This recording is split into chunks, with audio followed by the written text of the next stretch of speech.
At this time, I would like to introduce Chris Lutt, Golden Peanut Company. He is president, and they're headquartered in Alpharetta. Golden Peanut is a leading global processor of peanuts and peanut products and operates plants in all major growing areas in the United States and Argentina. Golden Peanut's primary product lines include raw shelled peanuts, peanut flours, peanut oil, and peanut seed. Chris, thank you. Thanks so much. Well, just a couple of slides today, and then we'll go over to the question and answer session. Golden Peanut is, as mentioned, is in Alpharetta. We are wholly owned by ADM, and so you'll see on the slides a little bit about ADM and logistics and kind of how we serve vital needs. As a company, really our purpose is to serve vital needs, and so one of those things tied into serving vital needs certainly ties into the world population. And so when you think about in 2050, we're going to have about 50% more people on the globe. How do you serve those vital needs for both feed and for food? And so around that really comes to the idea of how do you move those products? And so certainly as a logistics group, if you think about the ability to move those products to meet those growing demands of areas where diets are changing, where we've seen a shift to higher protein diets, where we see a shift from carbohydrate-based foods into things like swine to start, and then into poultry, and then into beef. There's certainly a lot of tie-in to how we move those crops around, and that's really the same for the peanut business too. If you think about peanuts, the U.S. today is the third largest grower of peanuts. China and India are the first two. And then within the U.S., Georgia does a little under half of all the peanuts in the U.S., so you can certainly see how Georgia and peanuts tie into that global trade. Within ourselves, within Golden Peanut, just to talk a little bit about facilities that we have and the logistics around those, we have a plant in Allander, North Carolina that does the in-shell peanut. So if you're at a ballpark, you're going to get a Virginia-type peanut. That's going to come from that general geographic area. And so we've got to move that specific type of peanut across the U.S. and then also overseas. If you think about what we have here in Georgia, we have a plant in Ashburn, which is a large facility that exports peanuts along with our domestic business. In Dawson, Georgia, we do both peanuts and we do oils there. So if you go to a Chick-fil-A and you have a chicken sandwich, that oil comes from Dawson, Georgia. And so not only do we have to bring those peanuts in there to turn them into oil, but to the extent we have to also, from time to time, if we get in a deficit position, import bulk loads of crude oil, and we'll do some refining there. In Blakely, Georgia, we have a small plant that we do some specialty peanut flour, so a nutrition bar that has peanut flour in it that has a higher amount of protein with a great taste. We manufacture that, so we're distributing that around, and we make some specialty oils, which from time to time will go to Asia. As you kind of move further west in Alabama, we produce not only peanuts there, but we do a lot of things with hulls. So if you think about that peanut, we've taken the hull there, and so what do you do with that? Well, from our perspective, we do things such as pelletizing that hull, and we'll ship that product in bulk out of the Port of Savannah for energy in the EU around carbon credits. Or we'll take those same shells and we'll granulate them, and when you go buy that bag of fertilizer, it's a carrying agent for the fertilizer or for a pesticide. And then out in Texas, we have two plants. And one of the things that's happening around Texas is that overall acres have gone down on peanuts, tied into some of that drought that I mentioned earlier. And so we're moving peanuts from the east out to the west to process those peanuts, and then once we process them, we're going to export and serve the domestic markets on those. And then from our perspective, we also operate in Argentina. And so what's interesting about Argentina is there's really very little domestic consumption of peanuts. And so those peanuts primarily are all getting exported, whether it's to the EU or to the U.S., and that's really a little bit dependent on how good our crop is here in the U.S. So as I thought about, what are the opportunities? If I was in the crowd and I was interested in, okay, if I think about the peanut industry in general, I mean, what are people interested in? Where are there opportunities that I can provide a service or do innovation and look at new things? One is, one of the issues we have is crop size variability. This last year we had a record crop, the largest we've ever had. And so with that, we had a lot of opportunities and continue to have opportunities around export. But as you can imagine, when you go from very little export to hundreds of thousands of tons to export out of a state like the state of Georgia, infrastructure starts to become somewhat of an issue. So how do we work together as an industry and as a service provider to talk about the size of that crop and what opportunities will there be 6, 8, 12 months from now?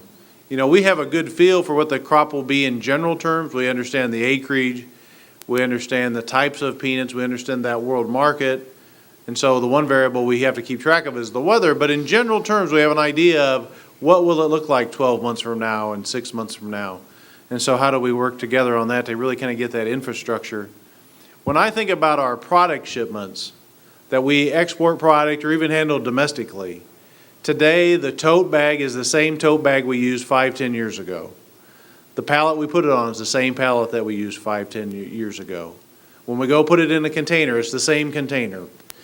And so when I think about the opportunities around that, you know, the issues that we face are things like moisture in a sea container, wide variations in temperature. We don't need a refrigerated container, but do we need something that just has some more stable temperature? Should the tote be a different size? Should it be a different material? Should it have some ability to let that peanut breathe a little bit more? There certainly, I think, are opportunities on the packaging and the transport side of how we do that. On the food safety side, certainly that has become a bigger and bigger issue, both with consumers, with the government, with our customers. And so today, right, we use a container that, do we have a good feel for what was the last product that went in a container or the last product that went in a box truck? Do we have an ability to understand how secure is a parking lot that truck's going to be or that sea container sits at? In those general areas of the opportunity to improve those different areas.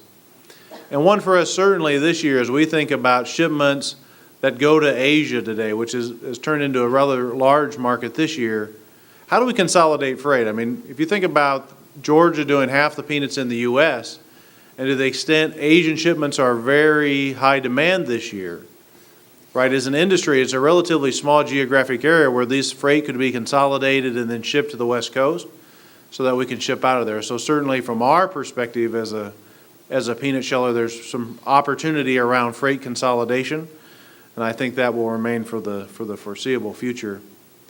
And then lastly, on an automation and tracking perspective, if you think about today when you pull up your smartphone and you look at the weather, for instance, it knows what city you're in. You can pull up on your Wi-Fi or your cell phone pretty well down to a couple meters of where you're at. But at least from our perspective, to have an efficient, low-cost method to be able to tell where is a shipment. Where is it at the port? Is it at the port? Is it on the boat? If it's in a truck, where's that truck at? You know, what are the opportunities around that? And I certainly believe that from the perspective of being value added and something that us as shippers certainly have an interest in and understand that there are some costs involved with that, some opportunity. And then I think too, from the perspective of the amount of paperwork that we do, the amount of shifting of, you know, export documents and all those sorts of things. You know, Golden Peanut, even though we're within a large company of ADM, I mean, we struggle day to day with the amount of paperwork that we have to do, and I can only imagine for most of our competitors that are quite a bit smaller to have that opportunity to partner with someone to handle a piece of that, right? At the end of the day, we have a load of peanuts that are in Dawson, Georgia that I need to get somewhere. And our expertise is not on how to get that to that place. Our expertise is how do we, you know, grow the peanuts, how do we process the peanuts, get them out of the farmer's field. And so I certainly think there's opportunity around those sorts of partnership. And with that, I'll finish up. Thanks so much. Thank you very much for that. At this point, it'll be an opportunity for questions. We do have some questions, so I will ask the first one. It would be for Dan from Kroger. It is, what are some of the ways that Kroger is trying to sustain the changes that are being made? Hello? Okay. Kroger, as we mentioned, we're very metric focused. And we have daily, weekly, and monthly progress reports that we're checking up on ourselves and action plans for DCs and transportation operations that aren't meeting those objectives. We also have created a self-scoring assessment that we do different modules. We call it the Kroger Review Tool. And there's been standards created by the general office or corporate headquarters, and we're required to do 2 of those a month, 2 self-checks a month on a self-assessment. And a couple examples are yard safety and cold chain compliance. So we operations folks go out and check themselves and update and then make improvements on their current processes to meet the standards. Okay, thank you very much. And then Ken, with regard to yourself, given all the different regulations from states and federal agencies, how do you keep up with them and how do you address them, being that they're so numerous? Well, first of all, it's not easy. And the canned answer would be something like, just Googling and working through the internet.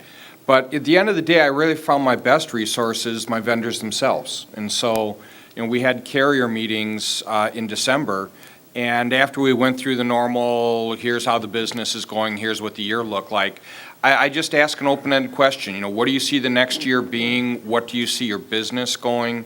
What do you see happening that's impacting you in the industry? And then just kind of sit back and listen. And I think that's actually how I found out about the carb issues in California. And the carrier that had brought it up to me was based in Salt Lake City, and his comment was he was surprised how few of his customers east of the Rockies even knew about it. And so, so I think that kind of hints a little bit at what some of the risks are out there too, and we just have to go out and go mining for the information. Okay, thank you. And Lee, there was a question that was asking, and how did the pink slime aspect that was put out in the media, obviously must have had an impact on your business, and how did you folks respond to that? Well, which maybe everybody understands what pink slime is. That's a poor term. There's a few companies out in the Midwest that developed a way of separating fat meat and lean meat apart, basically a centrifuge. And it was a good way of producing lean meat. By that happening, it's created quite a shortage of lean meat in the United States. So depending on the customer and the specification, most everyone has said that I can't use it anymore because of the media feedback, but it's forced us as a country to import vast containers and containers and containers of very lean meat from around the world. I don't know that anyone ever realized the impact that something like that would have. It's had a very negative impact. You start looking around on your packages of meat right now, you'll start to see product of U.S., Australia, New Zealand, things like that. Nothing wrong with it. These countries, I've been to Australia and I've inspected plants, and I'm very impressed with how they handle their business there too. But it's a shame for us to force more business into the rest of the world. But from those of you on the logistics side, there's some more stuff coming in. Yeah, I just got to figure out how to get more of it in the air. Yeah, there you go. That's what I need. But at this time, we would like to open it up to the floor for a question. Yes.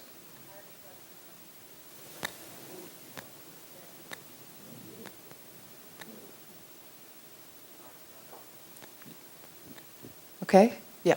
I've got a question for the Whole Foods person. On the, all that recycling that you're doing that's coming from your stores, I was wondering how you were handling sort of the reverse logistics on that. And are you having your customers come back and return stuff to you? Because obviously your employees are not eating that much yogurt on their breaks. Well, first with the Gimme 5 and the yogurt, yes, customers can enjoy a 365 wholesome yogurt, and you rinse it out and bring it back to the store, and we have collection bins in the store. And as far as how we're getting all the salvage and recyclable back, we have an internal distribution center, our own trucks that are running from my distribution center to our stores. So we deliver, and then we bring salvage back, if you would. And how does the store handle just accumulating all of that? Because most stores don't have much room in the back anymore. We're there 7 days a week, so it's There's no accumulation. constant, and sometimes more than twice a day, so it's constantly coming back. Thank you. Any other questions? Really? You're going to let us all off this easy? They're hungry. Oh, that's all right. Questions are between. We got one. Okay, we have one. Hi, this is a general question for anyone who wants to answer. What are your main challenges right now with respect to traffic congestion and logistics and getting your products and services from point A to B? And how are you looking to mitigate those particular challenges? Thank you. Well, I'll start. I guess we've all driven around Atlanta, but we've got plants in Houston, which is no better, and Dallas, which is no better, and Los Angeles, which is no better. So it's a broader issue, and I think one of the things that we're going to be doing this year, what our plan is to do, is we're looking to do a full distribution study. We're going to do, and not even distribution, really supply chain. And we're going to look and see where our facilities are from a distribution standpoint. We're not going to pick up and move production facilities, but we're very possibly going to change the way we actually do the distribution side of it. For us, we try and make sure that we're delivering at off-peak hours. We take cross docks from other vendors, so they can drop it off at our distribution center and ride on our trucks, try and reduce the number of back room deliveries to our stores to reduce our carbon footprint. But with the traffic, it kind of is what it is, so we have trucks leaving out, 2, 3 in the morning, trying to beat the traffic for the local Atlanta stores. For us at Kroger, it's same things that Whole Foods talks about, strategically placing, our delivery windows, our 2-hour delivery windows at off-peak times and try to go against traffic flow mostly in the greater Atlanta area. But we are mostly late to our greater Atlanta stores versus our outer markets. We can get on, once we get out of the 285 area, we're good to go. Well, mine's a little different. It's from the inbound side. We have a time limit what cattle can travel on a truck of 28 hours. And after 20 hours, they have to get off, walk around, get some water. And that doesn't necessarily work in downtown Atlanta. So we're actually very conscious of the scheduling, where they come from. And boy, the right carrier has to do his or her job. And it's all about animal handling and making sure those animals are taken care of along the way. So we actually schedule from the time they leave, whatever is part of the country, and we base our time of receiving all on that. So it's a very important thing for us. So the watering part is the hardest for them walking around in downtown, right? Either way. For us at Delta, we don't be concerned too much about the local traffic here in Atlanta. We just kind of fly over it. So, but it does affect us, and similar to what you're saying with regard to trucks and moving stuff coming in for our facilities, for exporting and for goods, and whether it be domestic, we do try to operate around off hours as well, because there is a fair amount of congestion that does take place from our side. So we do try to time when is the best ability to move the things that we need to support an airline. And Chris, I didn't know if you had any comments on it? No, we're good? I think we have a question here in the front. Yes, my name is Michael, and I want to ask about a spoilage percentage because of lack of data monitoring of the temperature and humidity of transportation. How does it affect your business, and in percentage, how much of the food transported is affected? Is a question to all the panel, of course, and what do you intend to do about it? Because I know the regulations in food transportations are not very high, and okay, that's the question. I can jump in on that one. We've been very conscious of that for years and years and years. We put temp loggers on trucks, containers that we ship. We monitor what's going on.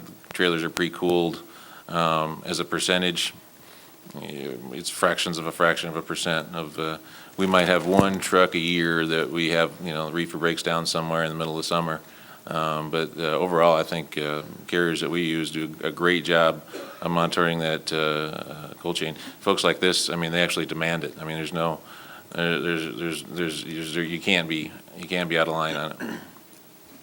Yeah, just jumping in there, our trucks all have, the outside trucks bringing product into our DC all have the temp tails, but as technology advances now, the trucks themselves, all of our trucks have GPS, so you can actually read, it'll send you an email like, hey, your temperature's a half a degree out, so like Lee said, it's not as bad as you think it is. If one craps out on the way to a store, you can pull in and it's time versus food safety's time versus temp. So you have a few hours to fix the problem if you do run into one when you're out on the road. I think from our standpoint too, the other thing we're looking to do is work more closely with our carriers. It does get expensive to put those temp recorders on the trailers, but you can get downloads from the reefer unit on the trailer, and you can track with that just as well. So we're looking to kind of use that as one of our things. And really, we're the same way. We haven't, on a truckload basis, we virtually have no problem with that. But that's also the reason why I flagged temp LTL as an issue, because when I do have problems, that's generally where it is. And temperature control is a big part of what we do on the airline side. We do have tracking devices where we can, regardless of the product, be able to identify moisture and temperature. And for excursions, I know this is the food side of it, but it is critically important when you're dealing with pharmaceuticals and APIs, because that can affect the makeup of that. So if there are temperature excursions around that. So we've invested very heavily in that. You can track that on our website. You can get readout of temperature throughout the whole process when it's in our possession, except when the plane is actually in flight itself. It does record, but you cannot actually get it for interference with the operation of the aircraft. But it is becoming more and more what we need to ensure that we're providing to those that ship with us. Okay. We have, I think, a question over here. Thank you. There are many pockets of ethnic neighborhoods around Atlanta, Asian, Hispanic, African, Indian. People are always looking for food from back home. So from a logistics standpoint, how do you decide whether to use a distributor or go straight to the source country?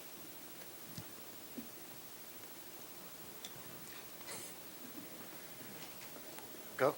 Well,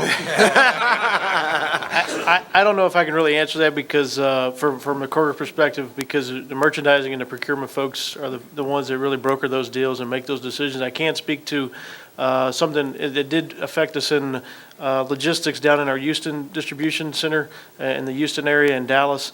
We had a capacity in a distribution center there, and they took products from a distributor that was sourced from a distributor and started sourcing it directly into our distribution center and distributing from there. So I think that's the way of the future in the Kroger is to get away from the distributors and go direct to the suppliers and eliminate that middleman, so to speak, as we grow our varieties and ethnic foods. For Whole Foods, we like for each of, we don't have a store on every corner, so we want our store to blend in with the neighborhood. So our Briarcliff store, for example, is in a highly Jewish area, so you'll see foods that the customers want from that specific area. So that's how we want our stores to be a destination place. Whole Foods does have a high variety of ethnic foods. I mean, there's stuff in there I don't even know how to eat or how to prepare, but that's part of the excitement around food, is learning new things. So you'll see things in a particular store at Whole Foods, maybe in Atlanta, that you won't see in a Whole Foods store in Raleigh, North Carolina, or in Manhattan, for that matter. We try and keep it local to the community. Okay. Well, on behalf of myself and the rest of the panelists, we want to say thank you very much for coming into this session, and we hope that you have an enjoyable rest of your conference. Good day.